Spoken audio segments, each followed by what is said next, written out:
Bismillahirrahmanirrahim. Mari para kiai, para asatid, para mamang-mamang sekalian, para santri, kita lanjutkan pengajian kitab takrib kita yang pada pagi hari ini.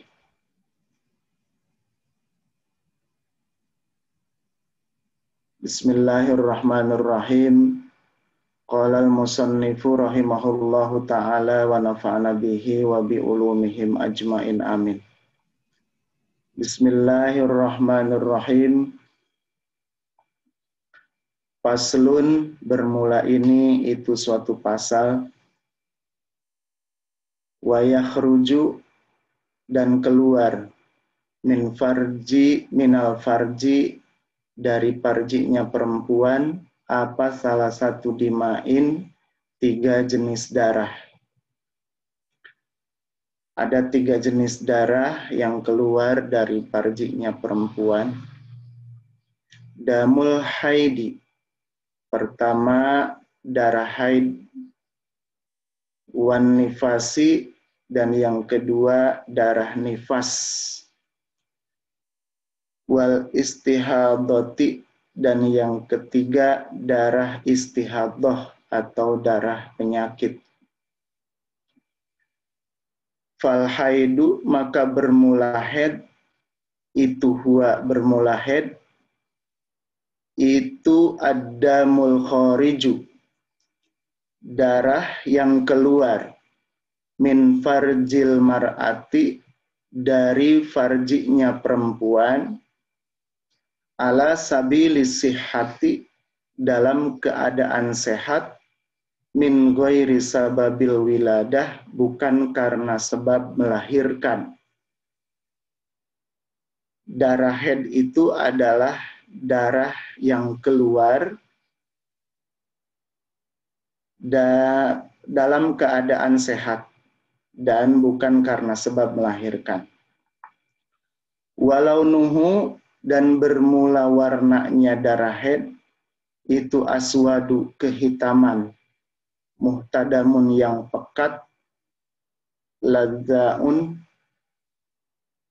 yang panas. Maksudnya karena darah haid ini adalah terjadi karena peluruhan dari dinding rahim akibat sel telur yang tidak dibuahi. Ini darah haid ini bersifat istilahnya korosif ya.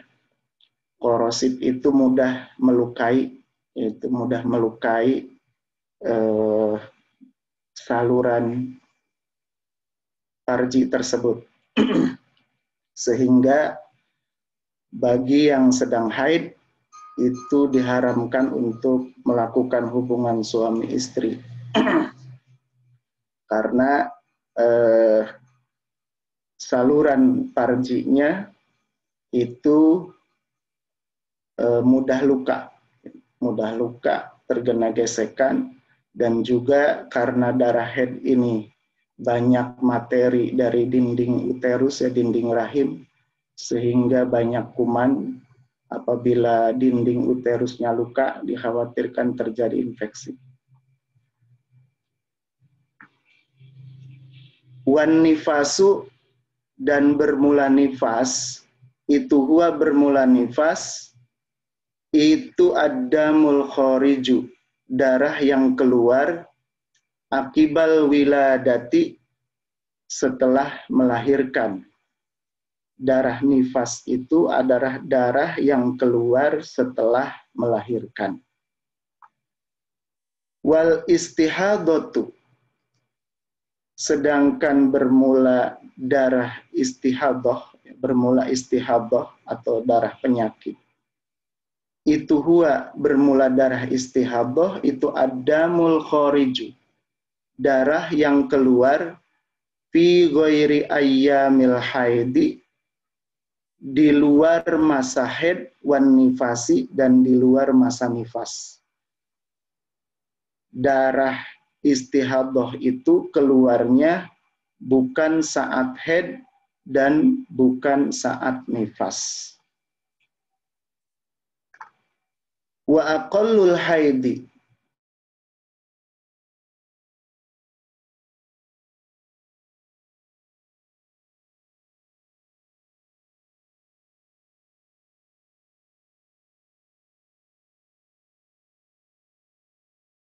sedikit sehari semalam. Wa aksaruhu, dan bermula paling lamanya masa haid itu khamsata asyara yauman, 15 hari 15 malam. Paling lamanya masa haid 15 hari 15 malam. Wa ghalibuhu, dan bermula umumnya masa haid itu sittun 6 hari au sab'un atau 7 hari.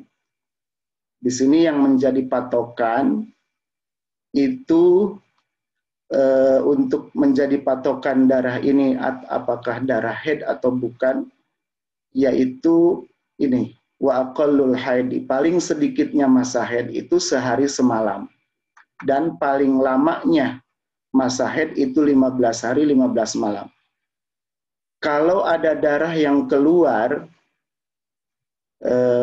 keluarnya itu tidak sampai sehari semalam, misalnya sejam 2 jam kemudian bersih lagi, maka dipastikan itu bukan darah haid, ya, dihukumi gitu. Dihukumi itu bukan darah haid tetapi darah istihadah. Maka perempuan tersebut wajib melaksanakan sholat dan puasa di bulan Ramadan. Puasanya tidak batal kalau di siang hari. Kalau keluar darahnya di siang hari itu tidak batal kalau keluar darah haidnya kurang dari sehari semalam. Dan paling lamanya masa haid itu 15 hari 15 malam.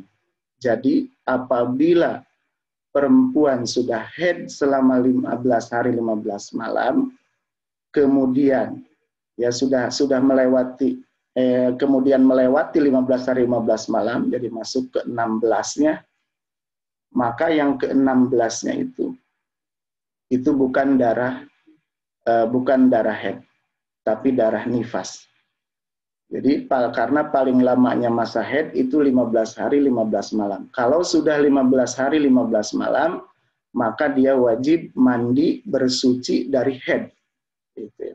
Kalau darahnya itu masih keluar, maka tetap dia harus sholat dan harus puasa di bulan Ramadan. Karena darah itu adalah bukan darah haid. Bukan darah haid. Dia harus melaksanakan sholat dan puasa di bulan Ramadan kalau lebih dari 15 hari.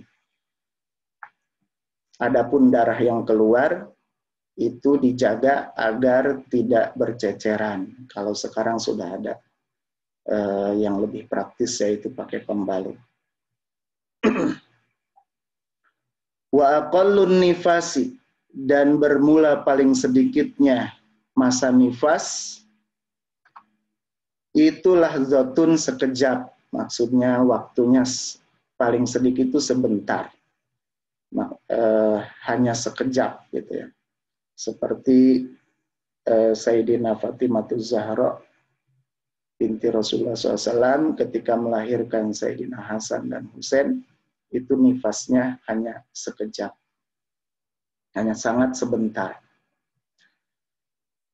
Wa aktsaruhu, dan bermula paling lamanya masa nifas itu situna yauman, 60 hari.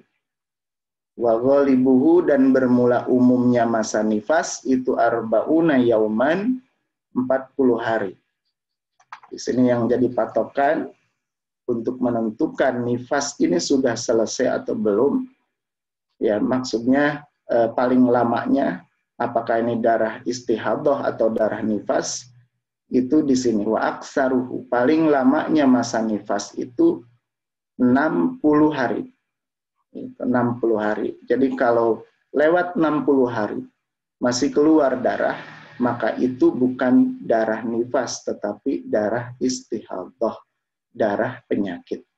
Setelah 60 hari, jadi perempuan wajib, kalau misalnya nifasnya sudah mencapai 60 hari, ini wajib bersuci.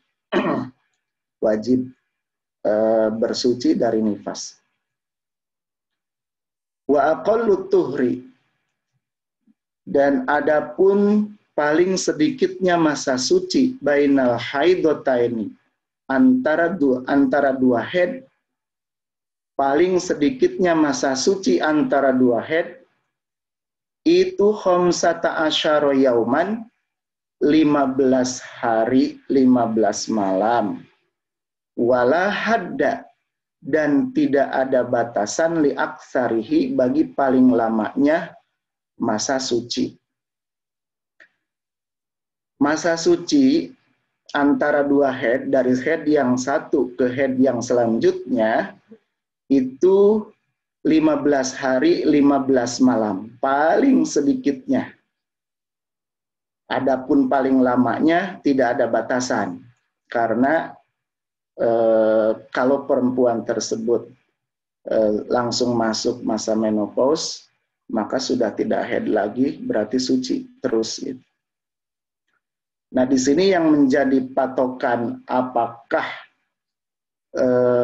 haidnya, apakah ini darah haid atau darah istihadhah, di sini. Masa suci itu paling sedikit 15 hari 15 malam. Jadi apabila perempuan sudah mengambil keputusan bersuci, misalnya 7 hari haid, maka kemudian bersih, maka kemudian perempuan tersebut memutuskan bersuci, suci dari haid.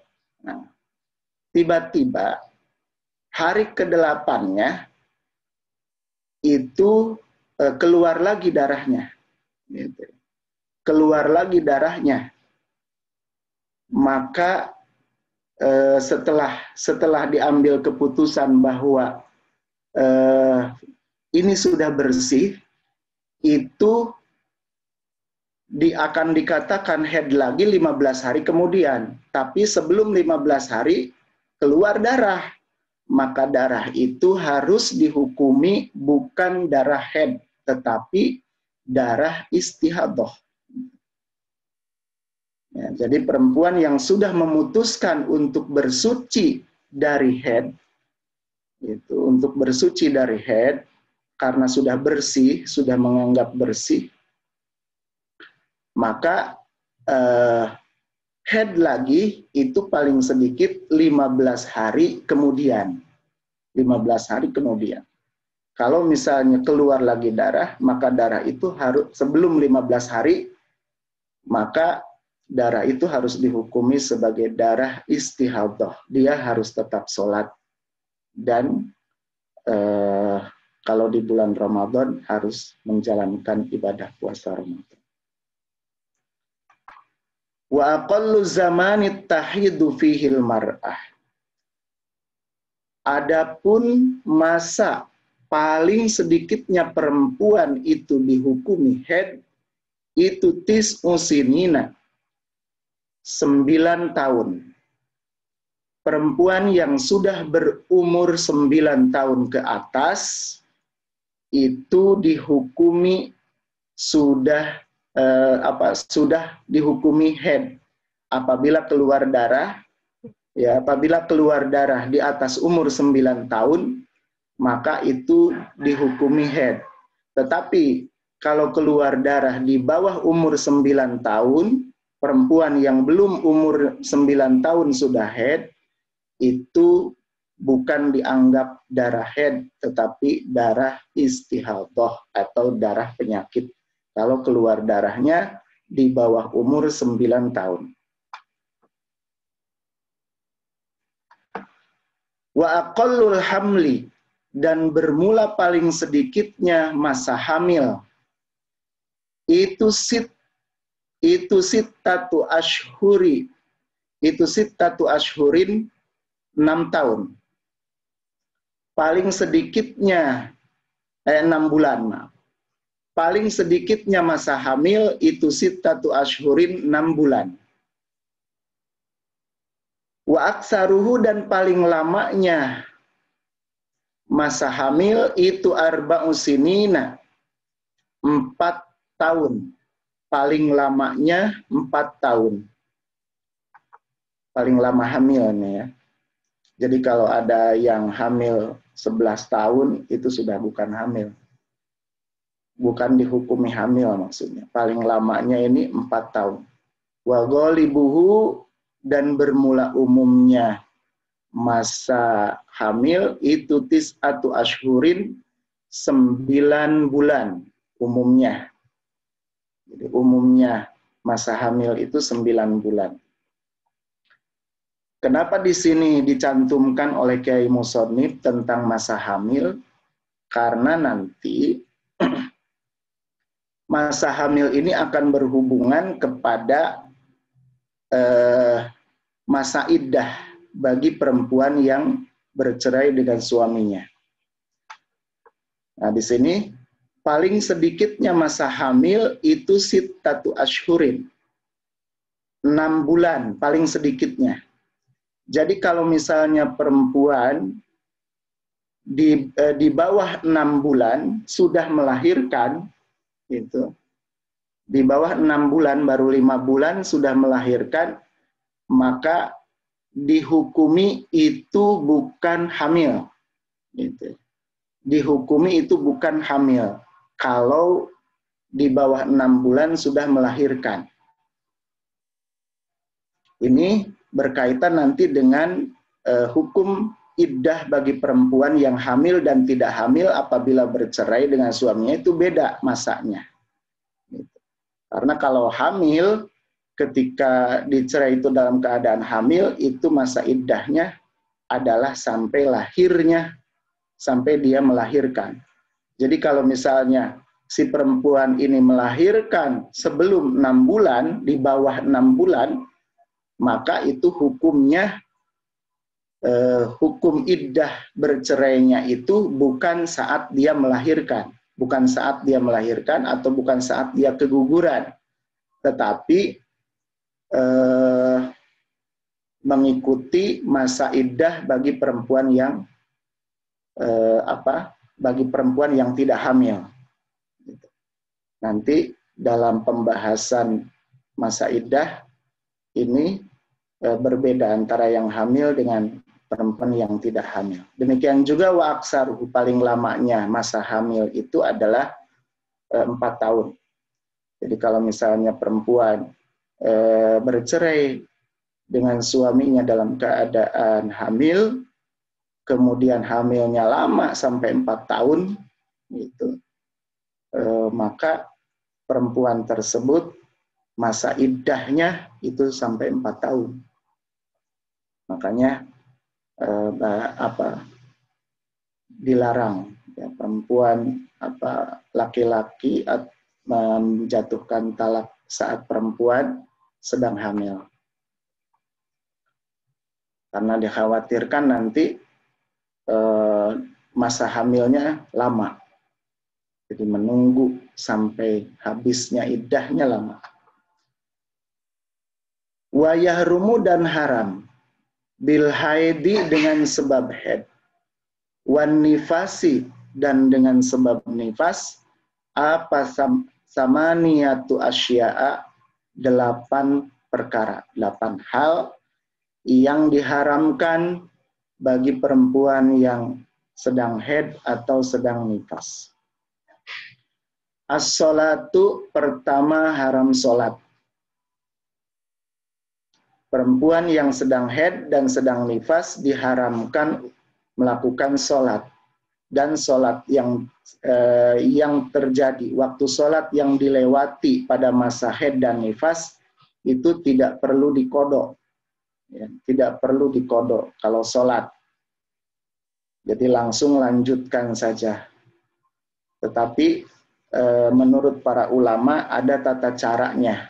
Jadi kalau misalnya perempuan itu suci, maka waktu sholat yang bisa untuk dijamak itu harus dikodok. Misalnya suci di waktu asar. Nah, suci di waktu asar, maka karena zuhur dan asar itu bisa dijamak, maka sholat zuhurnya itu harus dikodok.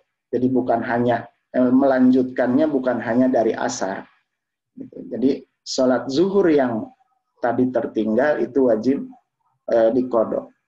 Kemudian kalau sucinya di waktu isya, sucinya di waktu isya, maka selain sholat isya, itu sholat maghribnya harus dikodok karena sholat maghrib itu bisa dijamak dengan sholat isya.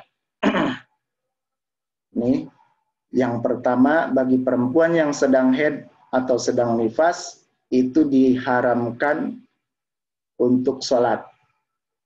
Kalau maksa sholat itu justru dosa. Dan kalau tidak sholat karena sedang haid dan nifas itu dapat pahala bonus. Jadi walaupun tidak melakukan sholat, tetapi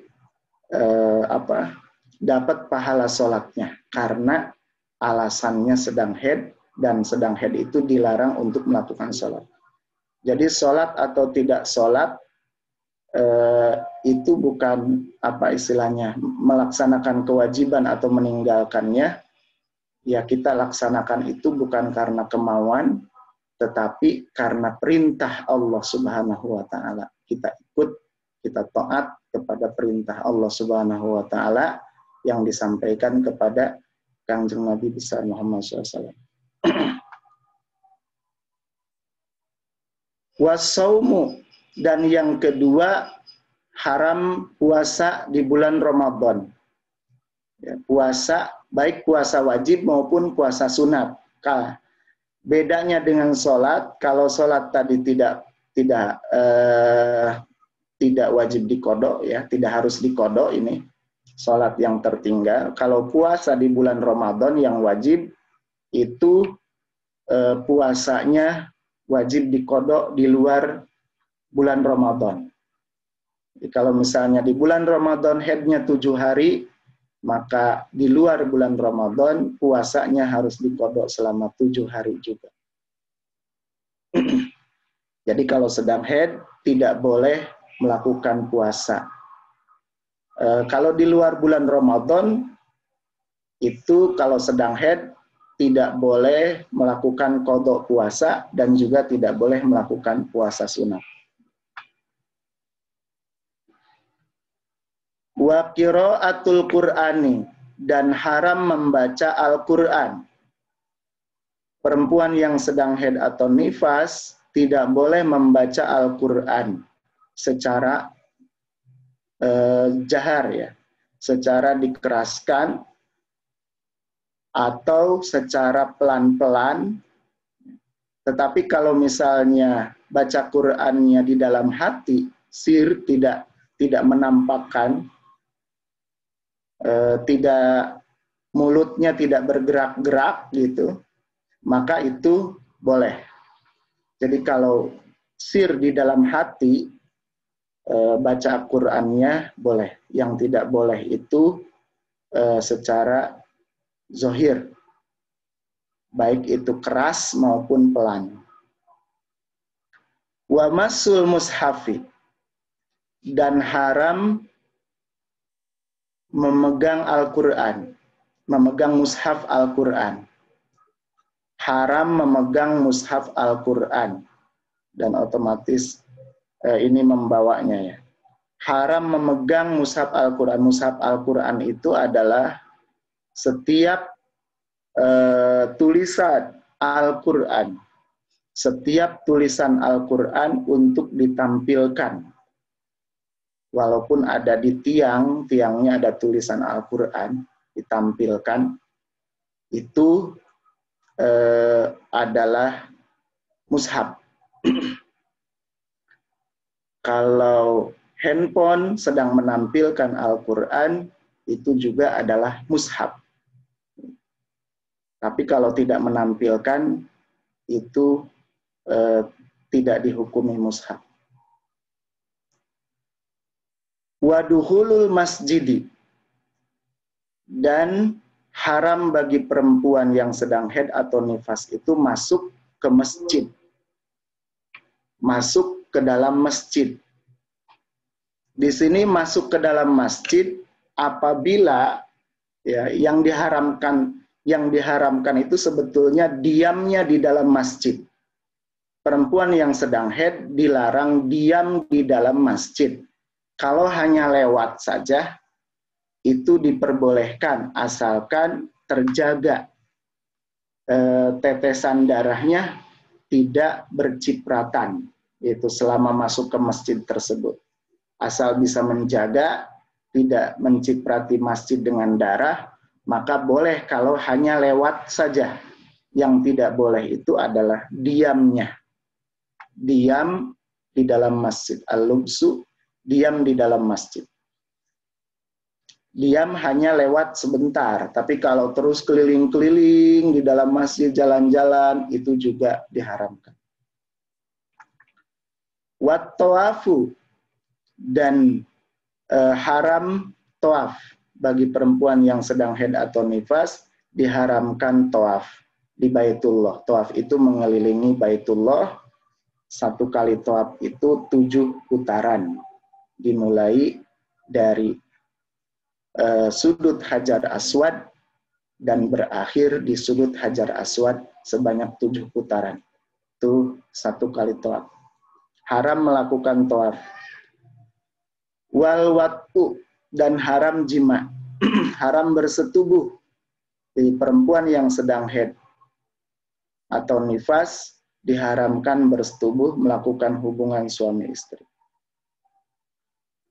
Wal istimta'u, dan haram diambil kesenangan bima pada kulit baina surroti, antara pusar, warukbati, dan lutut.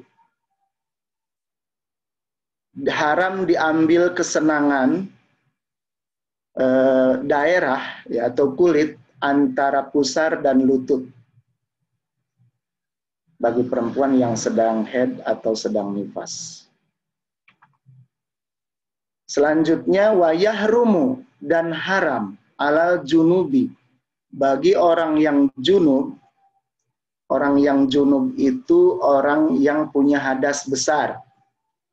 Kemarin sudah disebutkan hal-hal yang mewajibkan seseorang mandi besar. Nah, orang yang punya hadas besar itu wajib mandi besar, mandi seluruh tubuh. Itu kemarin sudah disampaikan siapa saja yang junub. Nah, orang yang junub yang punya hadas besar itu diharamkan khamsatu asya'a, 5 perkara, 5 hal yang diharamkan bagi orang yang sedang junub, punya hadas besar. As-salatu, pertama haram sholat. Punya hadas besar, haram sholat. Itu. Tapi ini kalau junub harus dilaksanakan sholatnya. Kalau tertinggal itu harus qadha. Jadi ini tidak ada rukhsah ya. Bagi orang yang junub, sholatnya harus dilakukan setelah suci. Wa qiraatul Qur'ani, dan haram membaca Al-Quran. Haram bagi perempuan, bagi siapa saja, baik laki-laki maupun perempuan yang junub punya hadas besar, itu membaca Al-Quran. Jadi harus bersuci dulu, harus mandi dulu kalau ingin membaca Al-Quran.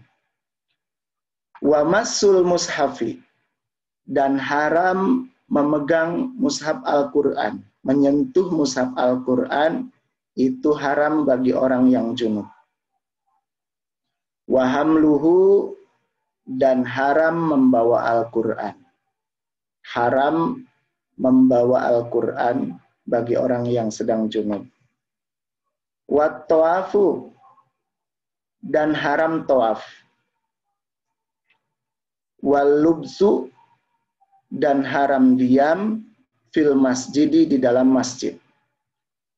Orang yang sedang junub itu haram diam di dalam masjid. Wa yahrumu dan haram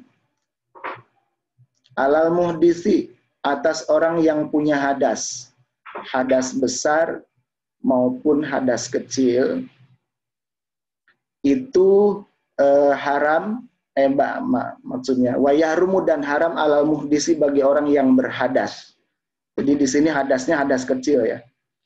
Tapi orang yang punya hadas kecil itu yang diharamkan dicakup juga oleh yang punya hadas besar tadi, junub. Apa salah satu asya'a 3 perkara? Orang yang punya hadas kecil itu haram melakukan 3 perkara. As-sholatu pertama haram sholat. Wa tawafu dan haram tawaf. Wa masul mushafi dan haram memegang Al-Quran wa hamluhu dan membawanya. Haram memegang dan membawa mushaf Al-Quran. Ini orang yang punya hadas kecil. Bagi orang yang punya hadas besar, ini yang diharamkan pada hadas kecil ini tercakup. Jadi yang punya hadas besar itu keharamannya yang mencakup keharaman yang dari hadas kecil. Demikian juga yang junub ya, atau yang punya hadas besar, keharamannya itu tercakup pada perempuan yang sedang haid dan nifas. Jadi perempuan yang sedang haid dan nifas ini keharamannya mencakup yang junub dan hadas besar dan hadas kecil. Tadi di sini ada walubsu, diam di dalam masjid. Maka bagi orang yang haid dan nifas juga haram diam di dalam masjid. Demikian bahasan kita pada pagi hari ini. Wallahu a'lam bishawab. Mudah-mudahan ada manfaatnya. Hadanallahu wa iyyakum ajmain. Assalamualaikum warahmatullahi wabarakatuh.